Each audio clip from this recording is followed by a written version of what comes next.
Hello guys! Welcome na naman sa Korean with Chris. Ang video natin ngayon ay pag-aaralan natin kung paano sa Korean language ang phrase na ito. I want plus verb sa dulo, or in Korean language, verb plus go 싶다.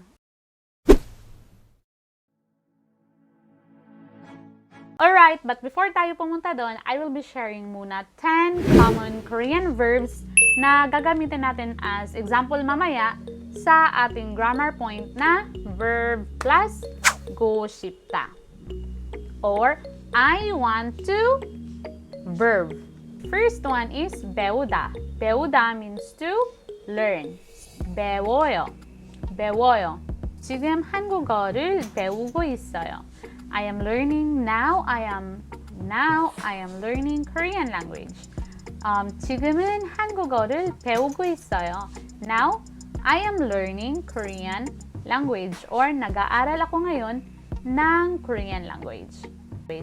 한국어를 배우고 있어요. 배우다. The next one is 쉬다. 쉬다 means to rest. 일 너무 많아서 힘들죠. 잠깐 쉬어요. May mo naman trabaho, pahinga ka muna. Ganyan. So, 쉬다 means to rest. The next word is 이기다. 이기다 means to win. Nakapanood ng Squid Game. Yung sa Squid Game, sinong nanalo? Ayan. Squid Game, 오징어 game. Squid is 오징어 in Korean. 오징어 게임에서 누가 이겼어요? Sino yung nanalo sa Squid Game? 오징어 게임에서 누가 이겼어요? Sino yung nanalo sa Squid Game? 이기다, to win. Next word ay 알다. 알다 means to know. 이 책 알아요? 이 책 알아요? 이 책 알아요? Alam mo tong libro na to? Or, 이 노래 알아요? Alam mo tong kanta na to? Ganyan. Next word is 입다. 입다 means to wear. So, isuot. 이거 이 옷이 입어요. 잘 어울려요. 입어봐요. 이 옷이 입어봐요. 잘 어울려요. Next word is 찍다. 찍다 means to take or like picture. 사진을 찍어요. 사진을 찍어요. 사진 찍자. 여기 예쁘다. 사진 찍자. Ang ganda dito. Picture tayo, picture. Ganyan. 사진 찍자. 찍다 means to take a picture. And the next word is 찾다. 찾다 means to find or to look. To look for, to find. Yung may hinahanap, ganyan. 찾다. 뭐 찾으세요? 뭐 찾으세요? Anong hinahanap mo? 지갑이 잊고 있어요. 혹시 못 봤어요? Tapos hinahanap nila yung wallet. Ano lang pala sa may sulok. 찾았어요. 찾았어요. 여기 있어요. 찾았어요. Ito, nahanap ko na. 찾았어요. Ito, nahanap ko na. Nandito yung wallet mo. 찾았어요. Nahanap ko na. 찾다 means to find or to look for, like a lost thing. Next is 걷다. 걷다 means to walk. 걷다. 시장에 어떻게 가요? paano ba papunta sa palengke? Paano po ba papunta sa palengke? 시장에 어떻게 가요? paano po ba papunta sa palengke? 여기서부터 쭉 걸으면 돼요. 쭉, ganyan sila mag-explain. 쭉, mula dito. Straight ka lang. 여기서부터 쭉 걸으면 돼요. Or, 여기서부터 쭉 걸으면 돼요. Basta ganyan sila mag-explain. 쭉. Basta mula dito, lakad ka lang. Mula dito, lakad ka lang. 걷다 means to walk. The next word is 결혼하다. 결혼하다 means to marry or magpakasal. To marry. 결혼하다. 언제 결혼했어요? 작년에 결혼했어요. kailan kayo kinasal? kailan ka nagpakasal? 언제 결혼했어요? kailan ka nagpakasal? Or kailan kayo kinasal? 언제 결혼했어요? 작년에 결혼했어요. Last year lang, kinasal ako last year. Hindi ako ha, example lang yun. Next word is ilhada. Ilhada means to work. ilhada means to work. 무슨 일 해요? 저는 막 이것저것 일해요. yung mga ganito ganyan lang yung trabaho ko. Anong trabaho mo? 이것저것, 그냥 이것저것. ganito ganyan, 이것저것, 그냥 이것저것 일해요. 저는 회사 다녀요. 일하다. 일해야 돼. 여보, 오늘 조금 늦을 것 같아. 일해야 돼. 일 많아. ilhada means to work. So, ayan yung mga verbs natin. So, ngayon, ang gagawin natin ay yung mga verbs na yun ay gagamitin natin siya sa phrase natin na I want to tapos yung verb. Or, sa Korean na sentence structure, verb plus go 싶다. Or tatanggalin natin yung da sa dulo ng mga verbs at saka papalitan natin ng go 싶다. So, I want, for example kanina natin na 배우다, di ba? So, I want to 배우고 싶어요. Ano yung gusto mo na i-study or ano yung gusto mo na pag-aralan? For example, Korean language. 한국어를 배우고 싶어요. 한국어를 배우고 싶어요. I want to learn Korean language. 한국어를 배우고 싶어요. Next word natin kanina ay 쉬다, which means to rest. I want to take a rest. I want to take a rest. So, 저는 쉬고 싶어요. 조금이라도 쉬고 싶어요.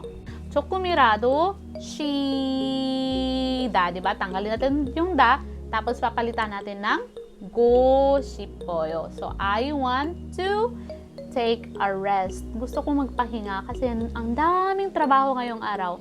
Gusto ko munang magpahinga. So, 오늘 일이 너무 많아서 조금이라도 쉬고 싶어요. I want to take a rest even just for a while or kahit konti. Gusto ko munang mag-rest. Ayan, 쉬다. 쉬고 싶어요. I want to take a rest. Next is yung kanina na 이기다. So, 이기다, diba, is to win. What if gusto mong sabihin na I want to win? I want to win. Gusto ko na manalo. I want to win. 이기고 싶어요. 이기고 싶어요. This game, 이 게임을 진짜 이기고 싶어요. Or 이 대회는, 대회 is parang competition. 이 대회는 진짜 이기고 싶어요. gusto kong manalo. Gusto kong manalo. So, I want to win. 이기고 싶어요. Next is 알다. 알다, diba, is to know. Or to know. What if gusto mong sabihin, I want to know. I want to know. 사실을 알고 싶어요. 거짓말인지 진심인지 알고 싶어요. Charot. Parang drama lang. 거짓말 is kasinungalingan. So, gusto ko malaman kung kasinungalingan ba talaga yon or katotohanan. 사실인지 거짓말인지 진짜 I want to know. 알고 싶어요. Next is, di ba yung kanina na 입다. 입다 means to wear. Hala, may magandang damit. Gusto kong isuot yan. 저도 입고 싶어요. Ganyan. Gusto ko din isuot yun. Next is 찍다. 찍다 means to take, like a picture, di ba? 찍다. kunyari, ang ganda ng view doon. 사진을 진짜 찍고 싶어요, 거기에. 찍고 싶어요. I want to take a picture. I want to take a picture. Next is 찾다. 찾다. 잃어버린 먹거리를 진짜 찾고 싶어요. 그건 엄청 비싸거든요. Yung na-misplace or nawala ko na 먹거리. 먹거리 is necklace.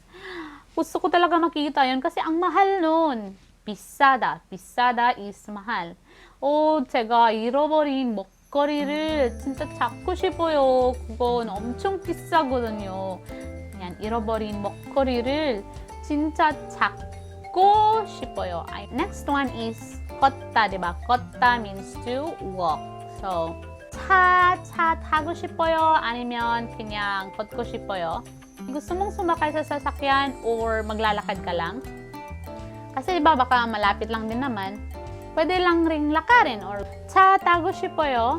차 타고 싶어요, diba? Tada ka. Na-learn na natin yun sa last video, diba? Yung tada na verb, tada. So, pwede din natin siyang i-connect on. Basta kay verb siya, tago 싶어요. Gusto mong sumakay ng sasakyan or 걷고 싶어요. Maglalakad ka lang. Gusto mong maglakad lang. 차 타고 싶어요 or 걷고 차 타고 싶어요. 걷고 싶어요. 힘들어. 걷고 싶지 않아요. 걷고 싶어요, diba? I want to walk. 근데 걷고 싶지 않아요.